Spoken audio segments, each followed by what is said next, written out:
quality things, but I will try to give you one important thing is that air quality standard have been fixed. We have started monitoring. What is the objective of this? And after controlling, after doing the monitoring, what will be the results? So what I will try to brief you about the air quality strategy part, how best we can use this data for our ultimate goal is to air pollution control, so that the public is in general is benefited. We can breathe the good quality of air. So I will try to give all these things to you in the next 30 to 40 minutes time, which Rakesh ji has given to me. I will try to mention about what are the air quality concerns, what are the current status of air quality monitoring and air quality management, then what are the air quality trends. I will be very brief on that, then thrust areas and what we should do. Now this is the important thing, why we are concerned about the air quality. We have in the country, based upon the CPCB monitoring data, from last say 20 years, CPCB has elaborated, maintained the air quality data, and presently a large number of stations, more than 320 or 327 stations are maintained by CPCB and the State Pollution Control Board. If you analyze those things, you can see that the more than 53 non-attainment cities in the country. That means 53 cities are there, which may be increased further. This is, I am talking about 1.5 years old data. Maybe it is increased. We have the large number of non-attainment cities where we are not meeting the air quality standard. Okay. Then we have, what are the dominant source of that? The vehicular emission is one, small and medium scale industries, gensets. There's a large number of gensets in every big cities. Then the biomass burning, etc. And the pollutants, we are concerned about the oxide of nitrogen, then respirable suspended particulate matter, all now we can call as PM10, then the carbon monoxide. The second set of areas which we are concerned are the critically polluted area. Recently the Ministry of Environment and CPCB has further done the study, and the critically polluted areas numbers have been increased.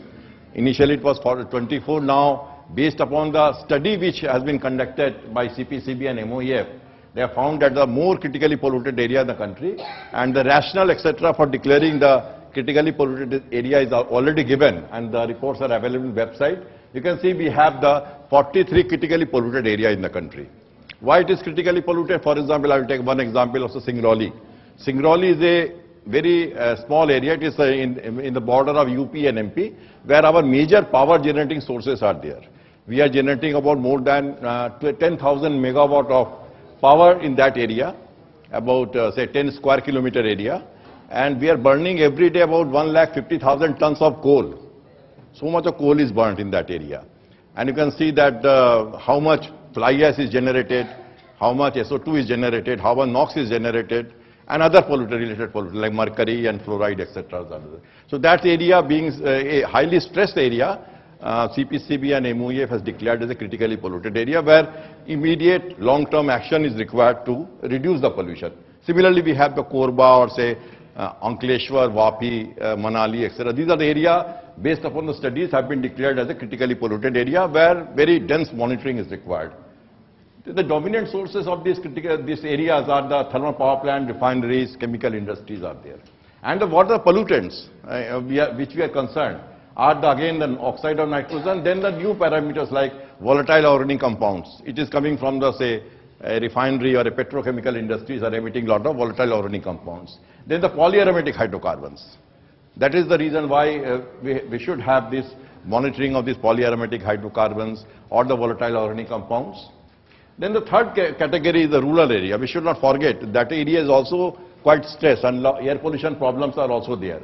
We have the indoor air pollution where the use of biomass, coal, kerosene, etc. is generating a lot of pollution. And then of course the outdoor air pollution in rural areas. Indoor air pollution we are very much concerned, although it is not the domain of the Pollution Control Board or Ministry of Environment, but the indoor air pollution in the rural areas is quite significant. Because if you see the kitchen of the rural areas where the ventilation is not there and they are using the biomass for cooking purpose, the amount of the pollutants, especially the, for example, polyaromatic hydrocarbons or the oxide of nitrogen levels are very high because it's not dispersed. It is all remain in that small area, kitchen we can say, Because there's no ventilation, nothing is there, and biomass is burned for cooking purpose, lot of toxic pollutants are generated. And here again the critical pollutants are the PM10 on carbon monoxide, etc. These are the broad things I am giving, what are the concerns of the air quality. Now the current status of air quality management, we have a very good institutional mechanism in the country. We have the Ministry of Environment and Forest, the top, and then Central Pollution Control Board. Every state we have the State Pollution Control Board, State Department of Environment, and the research institute like NIRI, etc. All are doing the air pollution control thing.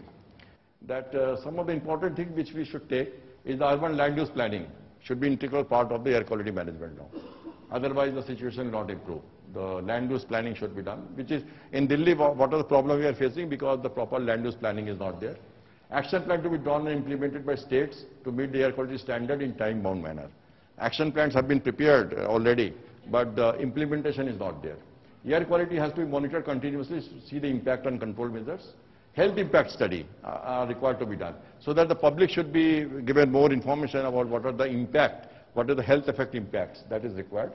Integrated approach has to be taken for vehicular pollution control in major cities.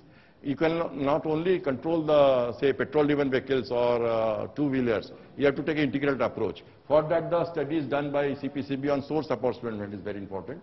And clean transportation fuel should be promoted in a big way, like the CNG and biodiesel, etc., which the government has very specific policy. Then fly ash generated from thermal power stations should be utilized as